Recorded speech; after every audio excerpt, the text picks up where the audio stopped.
My daughter felt sorry for a lonely man in a wheelchair. His reaction? He decided to buy us. He slid a contract across the table and told me that for $200,000, he was not just paying for my child's life-saving surgery, he was purchasing us as property. It is a simple acquisition of assets, Jae-hyun said, his voice as smooth and cold as the glass of water sitting untouched before him. He sat in his custom-engineered wheelchair like it was a throne, his sharp cheekbones and dark, calculating eyes giving him the appearance of a predator resting between hunts. He did not look like a man who needed pity. He looked like a man who owned the air in the room. Imani gripped the edge of the table, her knuckles white. Assets, she repeated, the word tasting like bile. You are talking about my life. About my daughter. I am talking about a transaction, Jay corrected, his fingers steepled. You are drowning, Miss Brooks. I have done the math. Between the 3 part-time jobs you work and the mounting interest on your credit cards, you will be evicted in 12 days. More importantly, Aaliyah's condition requires a specialist in Zurich. The surgery costs $200,000. You have 47. Imani flinched. The number was accurate. Terrifyingly accurate. How do you know that? I know everything about the things I intend to purchase, he said simply. He slid the contract toward her. The terms are clear. You and Aaliyah move into my penthouse. You pose as my fiancée, she as my prospective stepdaughter. You attend galas, you smile for the press, you help soften the image of a ruthless cripple, as the board likes to call me, so I can close the merger with the Park Group. In exchange, I pay the debts. I pay for the surgery. I pay for everything. Imani looked through the glass wall of the private office to the cafe area where 6-year-old Aaliyah was coloring, blissfully unaware that her mother was negotiating the sale of their freedom. Just an hour ago, Aaliyah had run up to this stranger, tugging on his sleeve because he looked like he needed a friend. Imani had apologized profusely. Jae-hyun had just stared at them with an unreadable expression and invited them to his office upstairs. She had thought it was kindness. It was actually an appraisal. And if I say no? Imani asked, her voice trembling. Then you walk out that door, Jay said, checking his watch, indifferent. You are evicted in 12 days. Aaliyah misses the window for her surgery. And you continue to suffer. He looked up, his eyes locking onto hers with a devastating lack of empathy. Pride is a luxury for the rich, Imani. You cannot afford it. You want us to be props, she hissed. Dolls in your dollhouse. I want stability. You provide that appearance. I provide survival. It is a fair exchange. Imani looked back at Aaliyah. Her daughter was coughing again, a small, wet sound that rattled in her chest, the sound that kept Imani awake every night in terror.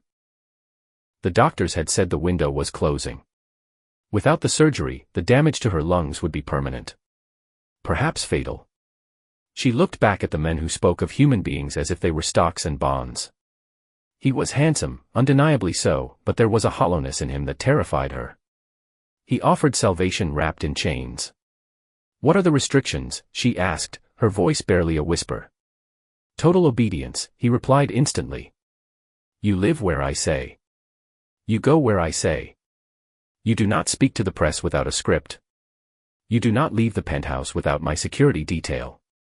You belong to the brand now. You belong to me. He did not say it, but it hung in the air, heavy and suffocating. Her phone buzzed in her pocket. It was a notification from the bank, insufficient funds. She did not even have enough for the bus ride home.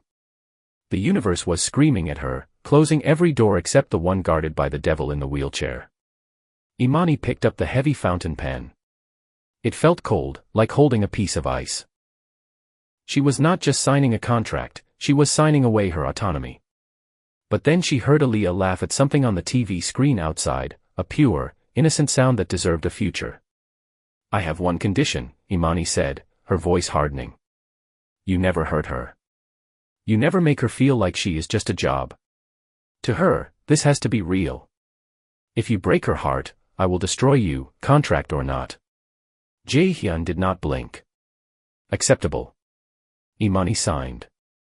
The scratch of the pen sounded like a cell door slamming shut. Excellent, Jay said, taking the paper back without even looking at her signature. He pressed a button on his desk. Day, escort Mrs. Brooks and the child to the car. Take them to the penthouse. Burn their old clothes. Buy new ones. We have a dinner to attend in 3 days. Wait, Imani panicked. Right now. I need to pack, you need nothing from that life. Jay cut her off, turning his wheelchair back toward his computer screens, dismissing her as if she were a completed task. You are an asset of the Choi Corporation now. We take better care of our investments. The penthouse was not a home, it was a museum of cold ambition. Located on the 45th floor, it was a sprawling expanse of marble, chrome, and floor-to-ceiling glass that offered a panoramic view of the city Imani could no longer touch. 3 weeks had passed since she had signed her life away. Aaliyah's surgery was scheduled for next month in Zurich. That was the only thought that kept Imani from screaming as she paced the confines of the living room, which was larger than her entire previous apartment building. Mama, look. Aaliyah ran into the room, twirling in a pale pink dress that probably cost more than Imani used to make in a year. Mr. Jay bought it. He said it makes me look like a princess. Imani forced a smile, crouching down to smooth the silk fabric. It's beautiful, baby. Aaliyah was thriving. That was the most confusing part. Her cough was being managed by the best private doctors who made house calls. She had toys, tutors, and the best food. And Jay. Jay was an enigma. To Imani, he was a wall of ice. He issued schedules, criticized her posture, and dictated her diet. But with Aaliyah, he was quiet, almost gentle. He did not smile, but he listened when she chattered about dinosaurs or space.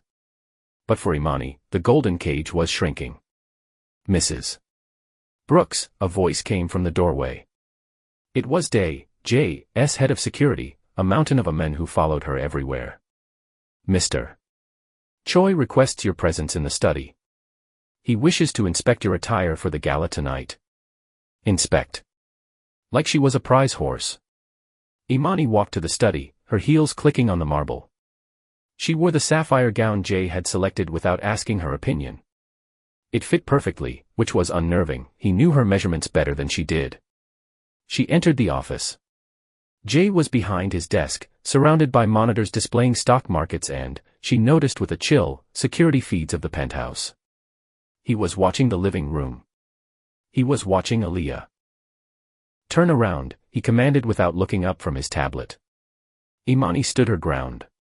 I am not a mannequin, Jay. He stopped typing and looked at her. His gaze was physical, a heavy weight that traveled up her body. You are what I say you are. The neckline is too low. It suggests desperation. I want elegance, not availability. I did not pick the dress, she snapped, the frustration of weeks boiling over. You did. You pick everything. What we eat, when we sleep, who we talk to. I see not even take my daughter to the park without 3 armed guards. The guards are for your safety, he said flatly. My safety? Or your property protection? Imani stepped closer to the desk. You treat us like inventory. Aaliyah thinks you, her friend, but to you, she's just leverage to keep me in line. Jay's jaw tightened. A flash of something dangerous passed through his eyes, not anger, but something darker, more defensive. You have your role, Imani. Do not confuse generosity with intimacy. I provide the lifestyle, you provide the facade. That was the deal. I want to take her out, Imani demanded. Real fresh air. Not the filtered air of this tower. Tomorrow. Just to the park across the street. No, Jay said instantly. It is not secure. Because you paranoid. Because I have enemies. Jay's voice rose, cracking the veneer of calm for the first time. He wheeled himself out from behind the desk, moving toward her with aggressive speed. He stopped inches from her legs. Do you think this empire was built on hugs and handshakes? There are wolves at the door, Imani. Always. Then why bring us here, she whispered, looking down at him. If it's so dangerous, why bring a child into the crosshairs just to improve your stock price? That's monstrous. Jay looked away, his hand gripping the armrest of his chair so hard his knuckles turned white. He did not answer. He could not answer. "Go change," he said finally, his voice devoid of emotion again. "The blue dress. And fix your hair. You look stressed. My fiancée is a happy woman. Act like one." Imani fled the room, tears burning her eyes. She felt suffocated. She had sold them to a man who saw threats in every shadow and valued control over humanity. Later that night, the gala was a blur of flashing cameras and fake smiles. Imani played her part perfectly, clutching Jay's arm as he navigated the room in his chair. He was powerful, feared, and respected. Men who looked like sharks backed down when Jay looked at them. "You are trembling," Jay murmured as they moved toward the exit. His hand covered hers on his arm. His palm was warm, dry, and surprisingly reassuring. For a second, just a second, she leaned into him. "I'm tired, Jay. I just want to go home." "Soon," he said. His eyes were scanning the perimeter, alert, hunting. "Get in the car. Day will drive you and Aaliyah back. I have business to finish." "You not coming?" "No." He pulled his hand away, breaking the moment. "Assets are stored safely. I have to deal with the liabilities." As the limousine pulled away, leaving him alone on the curb surrounded by his men, Imani looked back. He looked isolated, a king on a broken throne, and for the first time, she felt a surge of fear, not of him, but for him. But she crushed it down. He was her jailer, nothing more. And she was planning her escape. The breaking point came 2 days later. The air in the penthouse was stagnant, recycled, dead. Aaliyah was restless, pressing her face against the glass, watching the tiny dots of people in the park 40 stories below. "Mama, please," she begged. "I want to see the ducks." "Mr. Jay promised." "Mr. Jay is not here," Imani said, checking the schedule. He was in a board meeting. The security detail was lighter today, just 2 men at the door. Imani made a decision. It was reckless, stupid, and driven by a desperate need to reclaim a scrap of agency. She grabbed their coats. "We're going," she told Day's replacement, a younger guard named Ken. "Just across the street. 10 minutes. If you try to stop me, I will scream that you touched me, and we'll see who Jay believes." The guard paled. He knew Jay's possessiveness. "Ma'am, please, the protocol, 10 minutes, Ken. You can come with us." They made it to the street level.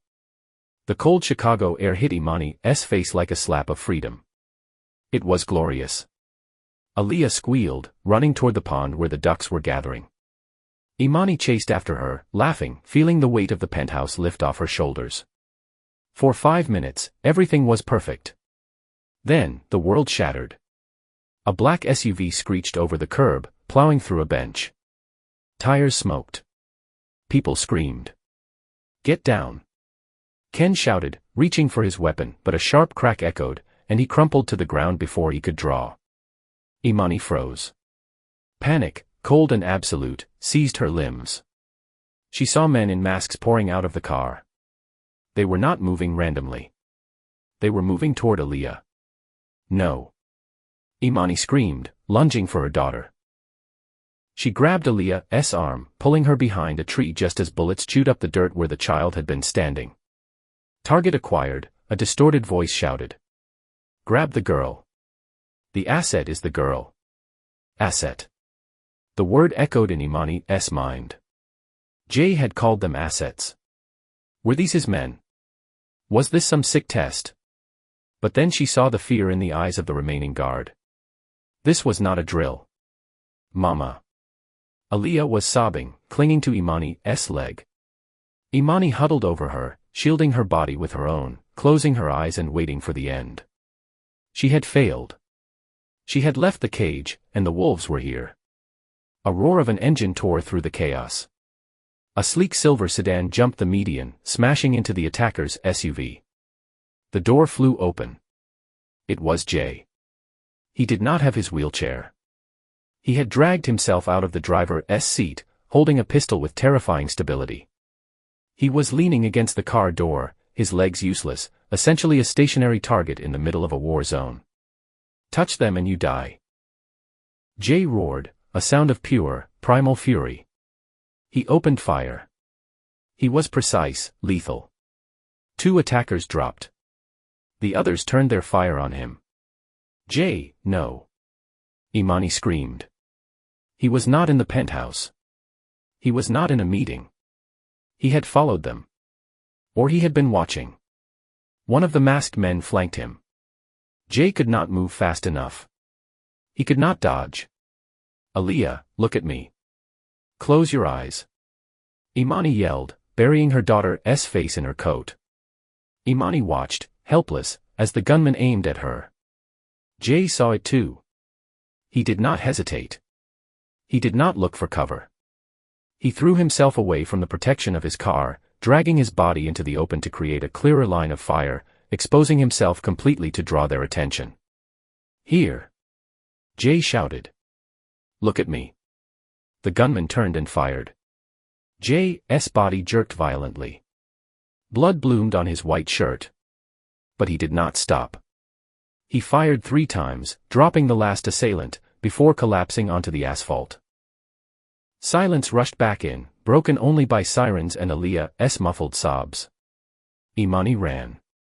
She left the safety of the tree and sprinted to the man lying in the street. Jay. She fell to her knees beside him. He was pale, gasping for air, blood pooling beneath him. He looked up at her, his eyes losing focus. Did they touch her? No, Imani sobbed, pressing her hands against his wound. No, she's safe. Why were you here? Why did you come? Jay coughed, blood staining his lips. He reached up, his hand trembling, and touched Imani's cheek. It was not the touch of an owner. It was the touch of a man terrified of losing the only thing that mattered. Because, he whispered, his voice fading, the contract, it was a lie, Imani. It was the only way to give you my army. The hospital waiting room was different from the cafe. It was colder, yet Imani burned with a fever of realization. Day stood by the door, his arm in a sling. He had explained everything while Jay was in surgery. He did not need a fiancé for the merger, Day had said, his voice gruff with suppressed emotion. The merger was done months ago. He needed a legal reason to move you into the fortress. He needed you to be family so he could authorize level 1 protection protocols. If you were just a girlfriend, the board would have blocked the expenditure. If you were his fiancé, his family, he could use the entire private army to guard you. Why? Imani had asked, stunned. Why go to such lengths? Because he saw you, Day replied. Months ago. Before the cafe. He saw you working at the diner across from his building. He saw how you fought for your daughter. He fell in love with you, Mrs. Brooks. But he knew who he was. He knew that simply saying hello would put a target on your back. The Park Syndicate has been watching him for a weakness. He knew if he approached you, they would come for you. Imani felt the floor drop out from under her. The coldness. The rules. The assets. He treated us like things so no one would know he cared, she whispered. Because if they knew he loved us. Then you become leverage, Day finished. He tried to make you hate him so you would not get close. So you would not be in the line of fire when the bullets started flying. He wanted to pay for the surgery, keep you safe for a few months until he eliminated the Park threat, and then let you go with a severance package that would set you up for life. He had not bought them. He had incarcerated them to save them. The doctor pushed through the double doors. Family of Mr. Choi. Imani stood up. I am his fiancé. The lie tasted like truth now. He's stable. The bullet missed the heart, but it did damage. He's awake. Imani walked into the room alone. Jay looked smaller in the hospital bed, stripped of his suits and his armor. He stared at the ceiling, his face gray. When he saw her, he flinched. I told Day to give you the papers, he rasped. The threat is neutralized. The police have the rest of the syndicate. You are free, Imani. The debt is cancelled. The surgery is paid for. Go. Imani walked to the side of the bed.